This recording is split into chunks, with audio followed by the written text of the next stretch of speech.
आप सभी IPO investor का एक बार फिर से स्वागत है। आईपीओ इन्वेस्टर एक ऐसा इन्वेस्टर जो आईपीओ में इन्वेस्ट करता है, एसएमई आईपीओ में इन्वेस्टमेंट करता है, एसएमई स्टॉक्स में दिमाग लगाता है, स्पेशल सिचुएशन ट्रेड करता है, offer for sale, bulk deal और यहां तक कि शेयर बाईबैक में भी काम करता है, डिविडेंड स्ट्रिपिंग करता है। ये होता है आईपीओ इन्वेस्टर। इन्वेस्टर्स की एक नई कैटेगरी यानी कि आईपीओ इन्वेस्टर हमने एस्टेब्लिश किया है सबसे पहले सोशल मीडिया पर। जी हां, अभी तक long term, short term, medium term, swing trader इस तरह के कई नाम लिए जाते थे, लेकिन आईपीओ इन्वेस्टर नाम से कोई कैटेगरी नहीं थी। लेकिन आज मुझे 2-3 जगह से मैसेज आया, सर कई लोग आईपीओ इन्वेस्टर वर्ड यूज करने लग गए हैं। तो मुझे खुशी इस बात की है कि मैंने सबसे पहले ये कैटेगरी इन्वेस्टर्स को डिफाइन की है। तो आइए हम चलते हैं, आज हम बात करते हैं एक ऐसे टॉपिक पे जो अभी हॉट है। रिसेंटली सेबी का एक ऑब्जर्वेशन आया है जिसमें ये कहा गया है कि 93% future and option traders lose कर रहे हैं, जबकि लास्ट ईयर ये रिपोर्ट 91% बोल रही थी।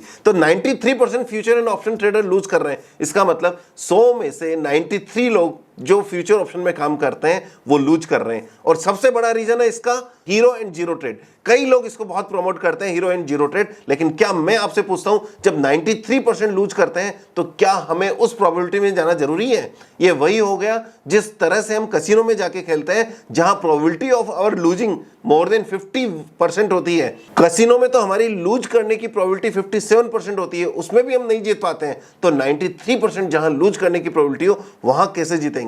तो आइए इसी टॉपिक को हम पॉइंट वाइज समझते हैं और जानते हैं क्या फ्यूचर एंड ऑप्शन ट्रेडर बनना बेटर है या आईपीओ इन्वेस्टर बनना बेटर है, इसी वीडियो में सेबी की रिपोर्ट को आधार मानते हुए। तो एज पर रिपोर्ट 93% लोगों ने लूज किया है। ये 93% मतलब 73 लाख लोगों ने, इन्वेस्टर्स ने लूज किया है। इसका सबसे बड़ा कारण क्या हो सकता है? जितना मैं समझता हूं वो है फ्यूचर एंड ऑप्शन ट्रेड, और दूसरी बात फ्यूचर एंड ऑप्शन में हीरो जीरो ट्रेड, और तीसरी बात ये कब से बढ़ा है? जब से किसी न किसी चीज की डेली एक्सपायरी हो रही है उस समय से हीरो जीरो ट्रेड भी बढ़े हैं। तो ये सब कारण है। इसके अलावा भी यदि आप तेजी और मंदी भी करते हैं, कोई कॉल या पुट बाई करते हैं, जरा ये सोचिएगा अंडरलाइन स्टॉक में तेजी आ जाती है लेकिन कॉल में तेजी नहीं आती है, और इसी तरह पुट में बाई करते हैं, अंडरलाइन स्टॉक में मंदी आती है, पुट में मंदी नहीं आती है और आपके प्रीमियम वहीं रह जाता है, और इतने में महीना पूरा हो जाता है और आपका पूरा प्रीमियम गल जाता है। और दूसरी तरफ जो ऑप्शन सेलिंग कर रहे हैं वो भी इतने प्रोफेशनल तरीके से नहीं कर रहे हैं।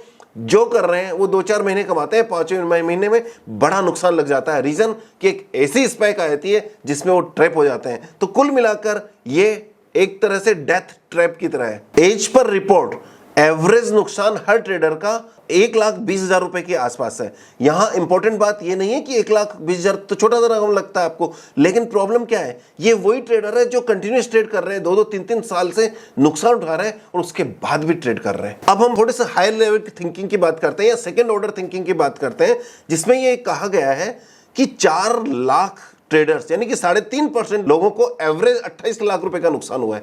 28 लाख रुपए कोई छोटी रकम नहीं है, और ये लॉस ऐसे लोगों का है जो वास्तव में 28 लाख, जिनके लिए बहुत बड़ी फिगर है, उनके लिए 28 लाख का लॉस है। 90% लोगों के लिए 28 लाख रुपए बड़ी रकम है लूज करने के लिए। मेरे पास भी कई लोग आते हैं जो कहते हैं कि मुझे 15 लाख का फ्यूचर का नुकसान हो गया, मुझे 20 लाख का नुकसान हो गया, 30 लाख का, 40 लाख का नुकसान हो गया। तो ये जब इन लोगों से पर्सनली मैं मिलता हूं तो मुझे बड़ा दर्द होता है कि आखिर इन्होंने ऐसा काम किया क्यों। हाँ, इतना जरूर है कि इस तरह का नुकसान उनके फाइनेंशियल स्थिति को बहुत लंबे समय तक डैमेज कर देती है। दूसरी तरफ यदि हम देखें एफआईज इंस्टीट्यूशंस की तरफ से, तो इंस्टीट्यूशंस ने फ्यूचर एंड ऑप्शन ट्रेड में 61,000 करोड़ रुपए से ज्यादा अर्न किया है।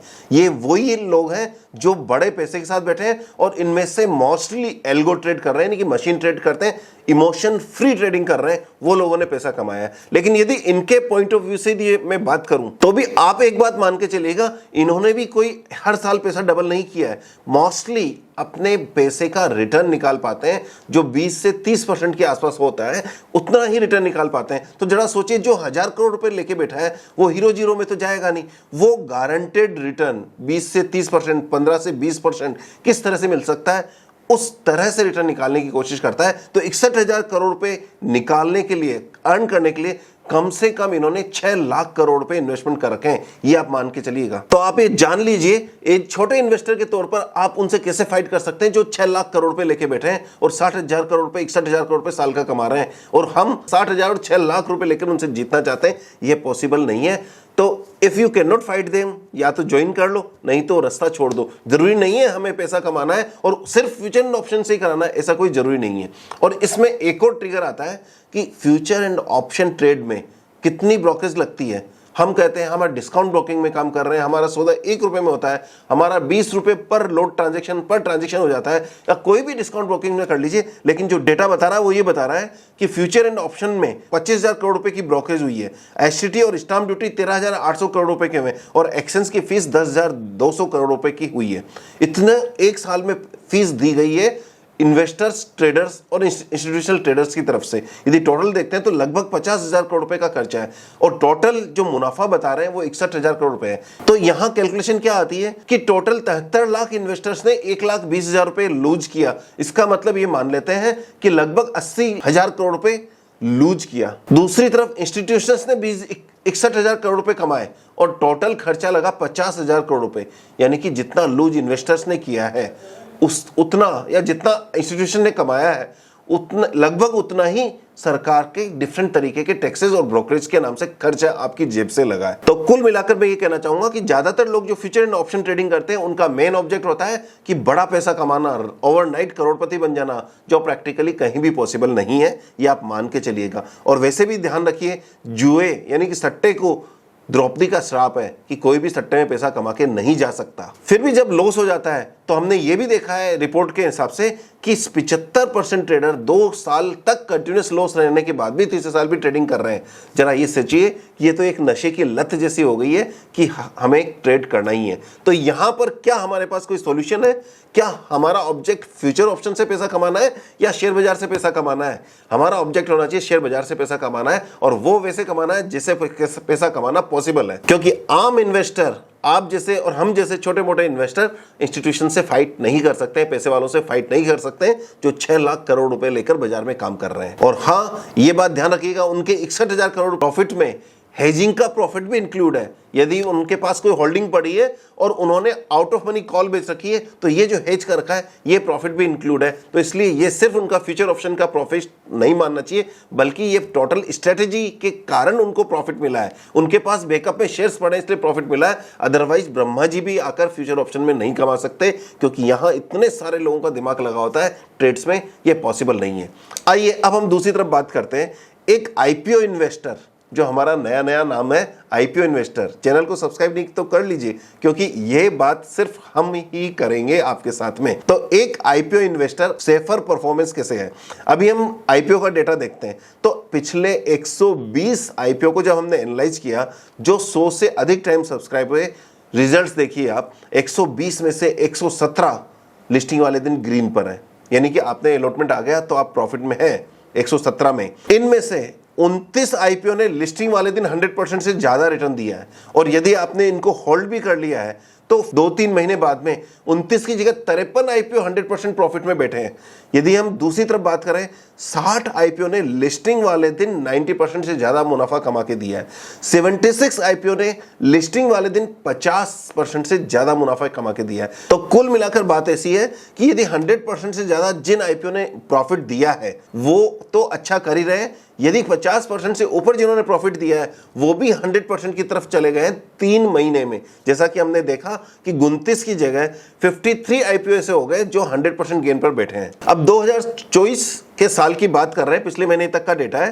टोटल 180 एसएमई आईपीओ ने 6,417 करोड़ रुपए जुटाए हैं। इसमें सबसे बड़ा आईपीओ 189 करोड़ का था, सबसे छोटा 4.02 करोड़ का था, और सबसे ज्यादा सब्सक्रिप्शन 2013 टाइम हुआ है। अब इन्वेस्टर की तीसरी प्रॉब्लम, जो सबसे बड़ी प्रॉब्लम है, इन्वेस्टर जैसे ही मेरी ये बात सुनेंगे तो कहते हैं कि हमें तो अलॉटमेंट ही नहीं मिलता है, मैं 7 नाम से एप्लीकेशन लगा रहा हूं, मैं 4 नाम से लगा रहा हूं, मैं फैमिली के नाम से लगा रहा हूं। तो उसका सोल्यूशन क्या है? तो आइए हम बात करते हैं उसके सोल्यूशन पर। नंबर 1 बात, डीपी अकाउंट का इस्तेमाल करें। अपने ज़्यादा से ज़्यादा डीपी अकाउंट खोलें, अपने फैमिली मेंबर के, रिलेटिव्स के, या जो भी आपके कॉन्फिडेंस के लोग हैं वहां पर अलग अलग पेन के डीपी अकाउंट खोलकर उनसे आईपीओ लगाना स्टार्ट करें, क्योंकि जितने नंबर ऑफ आईपीओ ज़्यादा लगाएंगे, जितने फैमिली मेंबर को इन्वॉल्व करेंगे, उतना ही फायदा होगा। और ये मान के चलेगा प्रॉफिट तो अल्टीमेटली फैमिली का ही होना है। नंबर दूसरी बात, फैमिली में मेंबर बढ़ाने का और कोई तरीका नहीं है तो जल्दी से शादी करिए, जल्दी से बच्चे करिए, माइनर बनाइए, क्योंकि माइनर बच्चे जैसे ही पैदा होंगे तो आपको 2 बेनिफिट होंगे। यदि आपने जल्दी शादी करके एक बच्चा कर लिया तो आपको दो और फाइल मिल जाएगी, नंबर एक माइनर और नंबर दूसरा HUF। तो आप सोचेंगे कि वाह, शादी करने के कितने फायदे हैं, अभी तो मैं अकेला ही एप्लीकेशन लगा सकता था, अब शादी करने के बाद में 3 एडिशनल एप्लीकेशन लगा सकता हूं, एक तो वाइफ की, एक माइनर बच्चे की, और साथ में हिंदू अनडिवाइडेड फैमिली बन जाएगी। तो बताइए शादी करने में फायदा है कि नुकसान है? ज्यादातर युवा स्पेशली जेन जी आजकल डिंक फॉलो करती है, डबल इनकम नो किड, लेकिन शादी का सबसे बड़ा फायदा तो आज आपको मैं बता रहा हूं कि मैरिज करने का क्या फायदा है। यदि आपके पेरेंट्स आपकी शादी नहीं कर रहे हैं तो उनको ये वीडियो दिखा दीजिए, और यदि आपका बच्चा शादी नहीं कर रहा है तो उसको ये दिखा दीजिए कि देख ऐसे कमाई भी कर सकते हैं, इसलिए फायदा है। तो अभी एक एप्लीकेशन लगा रहा है, 4 एप्लीकेशन लगा पाएगा। मुझे लगता है कि बच्चे अदरवाइज बात नहीं माने या नहीं माने, जब कमाई की बात होगी तो बच्चे आपकी बात मानेंगे, जल्दी से शादी करेंगे, जल्दी से बच्चों की शादी कराओ, बच्चे करवाओ, जिससे क्या होगा कि फटाफट 4 एडिशनल नाम में आपको मिल जाएंगे।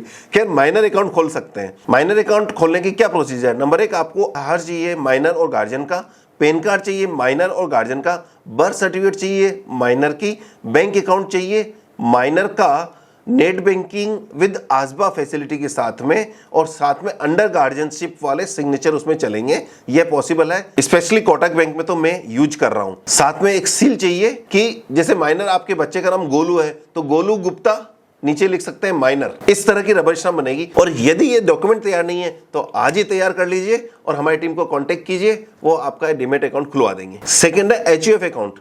अब HUF अकाउंट से भी एप्लीकेशन लगा सकते हैं, लेकिन कैसे लगाएंगे? तो इसके लिए पहले आपको शादी करनी होगी, शादी करते ही HUF बन जाएगा। कई लोग कंफ्यूजन में रहते हैं कि बच्चा होने के बाद में HUF बनेगा। नहीं दोस्तों, मैरिज के जस्ट बाद में HUF बन जाएगा। HUF का एक डिटेल वीडियो मेरा बनाया हुआ है, वो आप देख सकते हैं, लिंक मैं नीचे डिस्क्रिप्शन में लगा दूंगा। अब HUF का यदि डीमैट अकाउंट खोलना है तो आपको क्या चाहिए? नंबर एक, पेन चाहिए HUF का, बैंक अकाउंट चाहिए HUF का, सील चाहिए HUF की, पैन कार्ड, आधार चाहिए कर्ता का, यानी कि फैमिली का जो हेड है वो, और पैन कार्ड और आधार चाहिए को पार्टनर्स का। जैसे मैं हूं, मैं कर्ता हो गया HUF का, हिंदू अनडिवाइडेड फैमिली का, मेरी वाइफ होगी और मेरे माइनर बच्चे हो गए, या मेरे बच्चे हो गए जब तक कि उनकी शादी नहीं होती है, वो इसके पार्ट होंगे हिंदू अनडिवाइडेड फैमिली के। उसके बाद में सपोज मेरे बच्चे की शादी हो जाती है, जिस दिन उसकी शादी हो गई वो मेरे HUF का भी पार्ट रहेगा और साथ में अपनी नई HUF भी बना सकता है। इस तरह से आप इसका बेनिफिट ले सकते हैं। और यदि आपके पास ये सारे डॉक्यूमेंट तैयार है तो आप हमारी टीम को कनेक्ट कर सकते हैं, वो इमीडिएट आपकी अकाउंट खोलने में मदद करेंगे। खैर, हम बात कर रहे थे कि अलॉटमेंट नहीं मिलता है उसका सोल्यूशन, तो ये मैंने 2 सोल्यूशन बताए। तीसरा, यदि आपके पास प्राइवेट लिमिटेड कंपनी है तो उसके नाम से भी डीमैट खुलाकर high net worth individual HNI category में एप्लीकेशन लगा सकते हैं। कंपनी में रिटेल कैटेगरी में एप्लीकेशन नहीं लगी। तो ये सब स्मार्ट स्ट्रेटेजी हो गई जिससे आप नंबर ऑफ अकाउंट बढ़ाकर IPO में एप्लीकेशन लगा सकते हैं। तो आइए हम निष्कर्ष पर निकलते हैं। चौथा पॉइंट कि IPO इन्वेस्टर बनना सबसे फायदे का सौदा क्यों है? क्योंकि आप एक बात देख लीजिए, सपोज आप बहुत बड़े इन्वेस्टर हैं, बहुत बड़े कैश रिच हैं या हार्ड कैश रख रहे हैं, आप अपना पैसा बैंक में एटलीस्ट बैंक FD में या रख रहे हैं। सपोज आपके पास 50 लाख रुपए FD है तो ऐसी भी सेटिंग हो सकती है, जिसका वीडियो मैं जल्दी लेके आ रहा हूं, कि आप 50 लाख की FD करा दें और उससे एप्लीकेशन लेते लगाते रहें। तो ये 50 लाख की FD पे इंटरेस्ट भी तो आपको 7-8% जो भी आपकी बैंक दे रही है वो मिलेगा ही। और साल में IPO लगा के यदि आपको 50 लाख की FD के अगेंस्ट में 5 लाख का रिटर्न भी मिल गया जो 10% होता है, तो आप ये मान लीजिए कि 10% प्लस 7% FD का 17% आपका रिटर्न मिल जाएगा, जो किसी भी इन्वेस्टमेंट से ज्यादा बेटर है। अब आप सोचिए, फ्यूचर ऑप्शन में हाई रिस्क नो रिटर्न पे जाना है या IPO इन्वेस्टर बनकर लो रिस्क और कंसिस्टेंट रिटर्न पे जाना है, कौन सा आपके लिए बेनिफिट का है? आप सोचिए। तो आपको क्या करना है? IPO लगाना है, रिफंड का वेट करना है, अलॉटमेंट का वेट करना है, अलॉटमेंट बेचना है और अगेन दूसरा IPO लगाना है। ये प्रोसेस चलता रहेगा। यदि आप इस प्रोसेस को करते रहेंगे तो डेफिनेटली साल के एंड में देखेंगे कि आप एक अच्छे रिटर्न पे बैठे हैं। और हाँ, इस बात से डिसअपॉइंट मत होइए कि मुझे 30 IPO में 20 IPO में अलॉटमेंट नहीं आया। आप कोशिश करते रहिए, डीमैट अकाउंट बढ़ाइए, लिंक सारे डिस्क्रिप्शन पे है। यदि आप डीमैट अकाउंट खोलेंगे तो ज़्यादा एप्लीकेशन लगा पाएंगे। बस इसी तरह से प्रोसेस में चलते रहिए। मुझे पक्का विश्वास है कि आप एक सक्सेसफुल और अच्छे IPO इन्वेस्टर बन सकते हैं। तो दोस्तों, अब आप बताइए, क्या फ्यूचर एंड ऑप्शन की रिस्की जर्नी से क्या IPO इन्वेस्टर बनकर कंसिस्टेंट रिटर्न पाने के लिए आप तैयार हैं? तो आप नीचे कमेंट जरूर कीजिएगा कि आपको ये वीडियो कैसा लगा, क्लैरिटी दी। क्योंकि सेबी का जो डेटा आया है वो तो अपनी जगह आया है, लेकिन उसको इंटरप्रेट करके ज़्यादा बेटर रिटर्न कैसे लिया जा सकता है। वहाँ 93% इन्वेस्टर लूज कर रहे हैं, यहाँ 97% इन्वेस्टर गेन कर रहे हैं। तो आप क्या उन 3% अनलक्की लोगों में से रहेंगे? मुझे नहीं लगता। आप में से 90% लोग तो लकी लोगों में से रहेंगे और मुझे पक्का विश्वास है यदि आप मुझे सुन रहे हो तो 100% 97% वाली कैटेगरी में हो, बल्कि टॉप 50% वाली कैटेगरी में हो, जो बेटर रिटर्न बेटर स्ट्रेटेजी के साथ ले सकते हैं आईपीओ इन्वेस्टर बनकर। यदि आप चाहते हैं कि आपका म्यूचुअल फंड पोर्टफोलियो हम मैनेज करें, लिंक डिस्क्रिप्शन में, हमारी टीम से कनेक्ट कीजिए। आपको एक आरएम अलॉट होगा, वो आपकी हमेशा मदद करेगा, आपके छोटे मोटे क्वेश्चंस का भी आंसर देगा। मिलते हैं नेक्स्ट वीडियो में, तब तक all the best and happy investing. Thank you very much.